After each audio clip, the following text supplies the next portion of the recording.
All right, here is another exciting new knife overview, the Benchmade 940-1. Let's do it.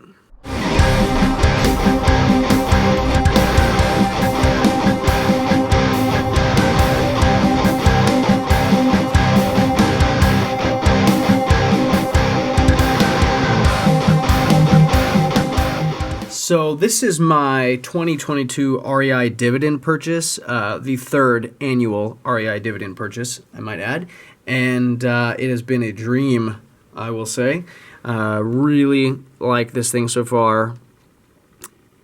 Let's just jump right in. So this is the 940, designed by Warren Osborne, and one of the most iconic Benchmade designs for many good reasons.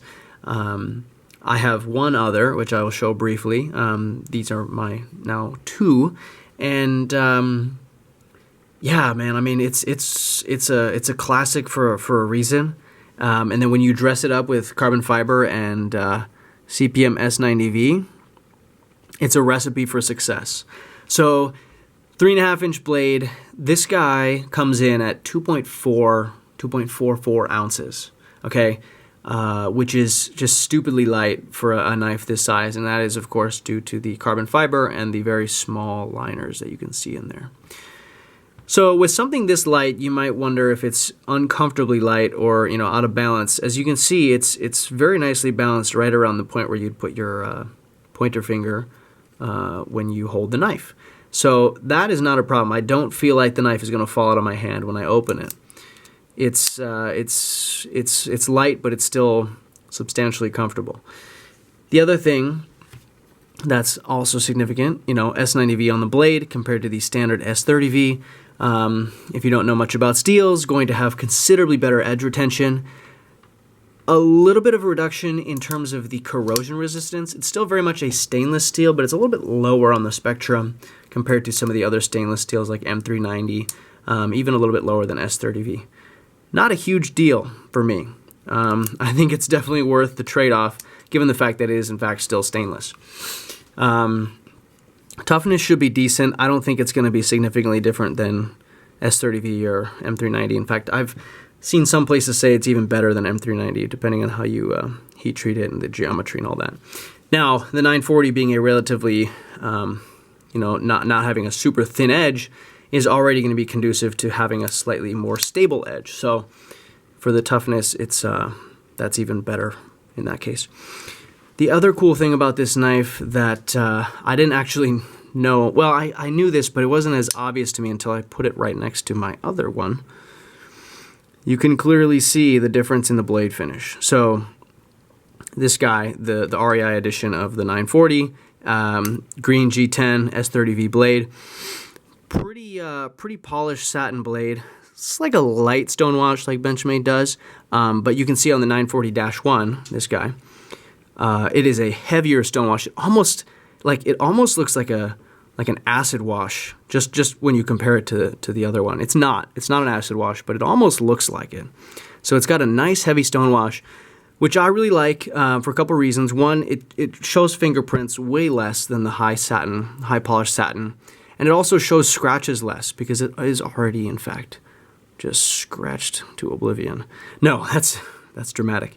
It's just stonewashed enough to give it that nice rugged look. And I think it pairs well with the darker tone on the carbon fiber. I don't think a satin would look as nice on this guy. So that's cool. Okay, I'm sorry. My SD card ran out of disk space right in front of my eyes, so technical glitch there. Anyways, I was just comparing the blade finishes and the two styles on the two knives. But let's talk about some more of the details on this guy in particular. So obviously the main difference is one thing that I kind of wish they would have done differently is they blacked out the screws, which looks great on the carbon fiber. I think it would be really cool if the axis bar, the lock bar, the stop pin, and the actual liner were black as well, to match the screws and to kind of match the carbon fiber. In fact, I've got a good example of that right here, a sort of good example. It's like they did it halfway there. So now I have this nice pairing between the carbon fiber 940 and the carbon fiber bug out, both s90v, super cool.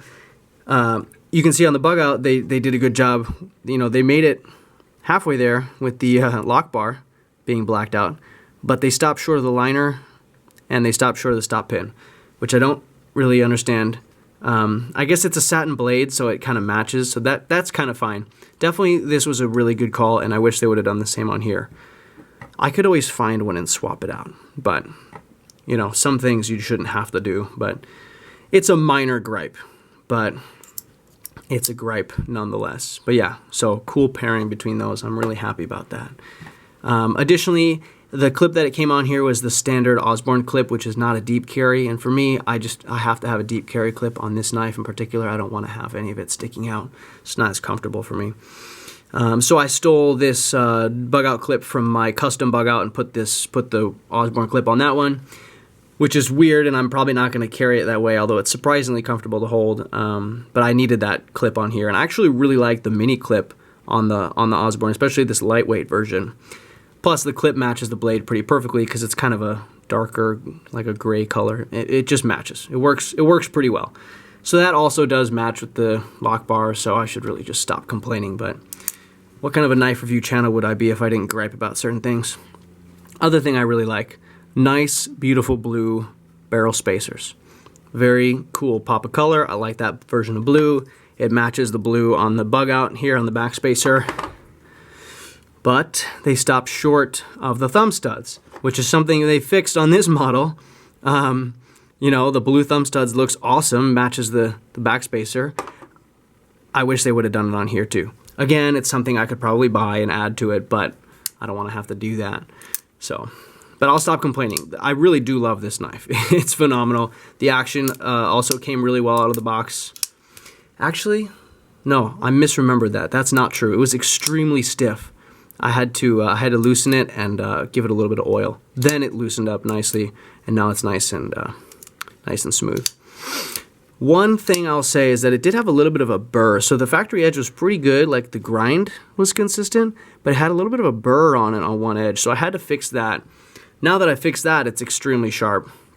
Actually cuts even better than my other 940, and I thought I had that thing pretty sharp. So I'm happy about that. The edge performance has actually been great on this guy so far.